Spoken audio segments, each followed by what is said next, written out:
Hi hello నమస్తే.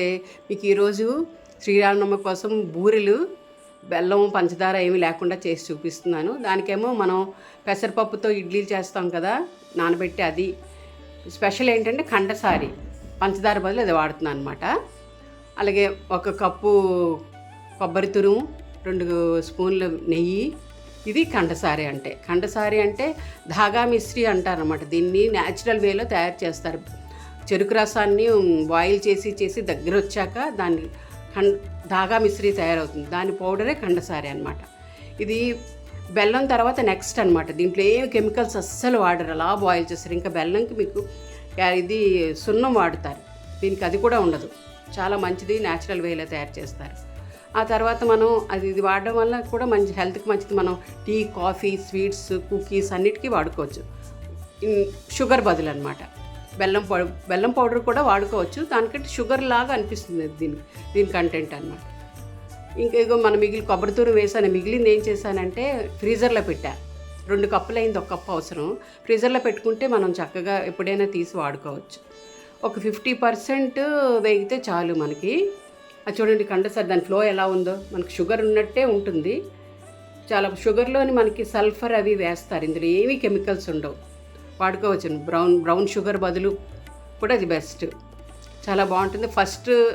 First బెల్లం powder, organic బెల్లం అంటారు, బెల్లం పౌడరు. నెక్స్ట్ ఈ కండసారి, నెక్స్ట్ ఏంటంటే బ్రౌన్ షుగర్, ఆ తర్వాత షుగర్. దీనికి మనం రేటింగ్ ఇచ్చుకుంటాం అనమాట. ఇలా ఉంటాయి. ఇది బెస్ట్, వాడుకోవచ్చు మీరు. పంచదార దీనికి బదులు ఇది చాలా వాడుకోవచ్చు. షుగర్ వాళ్ళకి కూడా మంచిదే, కానీ ఎక్కువ మోతాదులో వాడకూడదు, ఎంత ఉంటే అంత. అప్పుడు మనం ఇడ్లీ చేసుకొని పౌడర్ చేసుకున్నాం కదా, పెసరపప్పుది నానబెట్టి ఇడ్లీ చేసి పౌడర్ చేశాను అనమాట.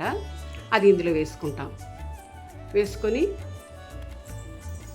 చక్కగా ఎలాచీ పౌడర్ అవి వేసుకోవాలి. ఇప్పుడు కొబ్బరిలోని మనం పౌడర్ మనం వేసాం కదా, కండసారి వేసాక అది చిన్న థిక్గా కొంచెం ముద్దగా అయిన తర్వాత ఇది వేసేస్తాం. వేసిన తర్వాత ఎలాచీ పౌడర్ మనకు కావాల్సినంత వేసుకొని చక్కగా ఇది ఏంటంటే చల్లగా అయిన తర్వాత స్మాష్ చేసి ఉండలు చేసుకోవడమే. తర్వాత మనం బూరెలు చేయడానికి రెడీ. మనం ఏంటంటే మినప్పప్పు 1 కప్పు 2 కప్స్ రైస్ వేసి నానబెట్టి రుబ్బుకుంటాం తోపు కోసం. అది వేసుకుంటాం, పక్కన పెట్టుకొని ఉండలు చేసుకొని వేసేసుకోవడమే బూరెలు. మీ అందరికీ తెలిసిందే, బూరెలు ఎలా వేస్తారనేది తెలిసింది కదా, వేసిన తర్వాత మామూలుగా మనం నైవేద్యం పెట్టుకోవడం, తినడం, ఎంజాయ్ చేయడం. చాలా టేస్ట్గా ఉంది. మీకు టేస్ట్ డిఫరెన్స్ కూడా అనిపించదు. మీరు ట్రై చేయండి, తినండి, చాలా బాగుంటుంది.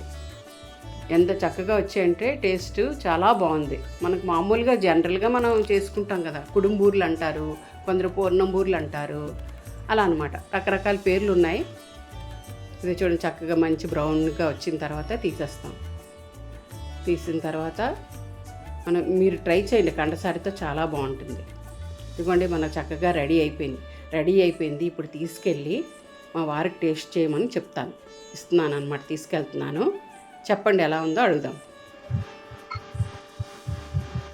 ఏమండి, ఈరోజు నేను ఒక స్పెషల్గా వెరైటీగా చేశాను బూరెలు. తిని టేస్ట్ చేసి చెప్పండి. ఈరోజు ఏంటి స్పెషల్ అంటే, ఇవి బెల్లం లేదు, షుగర్ లేదు, లేకుండా చేశాను. మనం చేసుకుంటాం కదా పెసరపప్పు బూరెలు, అలా చేశాను. ఇందులో ఏంటంటే కండసారి అని ఒక ఐటమ్ వేశాను. అంటే అది న్యాచురల్గా తయారవుతుంది అనమాట. షుగర్ రీప్లేస్మెంట్, చాలా మంచిది హెల్త్కి. అది కూడా అయినా షుగరే, స్వీటే, కానీ వాటికంటే బెటర్ అనమాట. అందుకే చేశాను. టేస్ట్ చేసి అంతే.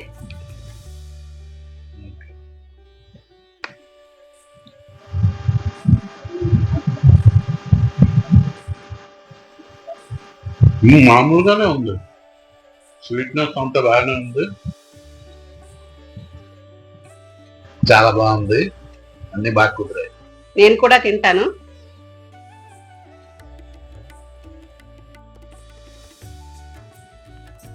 చాలా టేస్ట్గా ఉందండి. ఈ కండసారి అనే ఐటమ్ ఎక్కడ దొరుకుతుందో అవన్నీ మీకు డిస్క్రిప్షన్లో చెప్తాను, తెప్పించుకొని చేసుకోండి. శ్రీరామనవమి వస్తుంది కదా, ఆ రోజు చేసుకోండి అందరూ.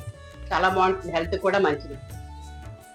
మీరందరూ ట్రై చేస్తారని కోరుకుంటున్నాను. ఇంకా మా ఛానల్ సబ్స్క్రైబ్ చేయండి, లైక్ చేయండి, షేర్ చేయండి. ఓకేనా? బాయ్.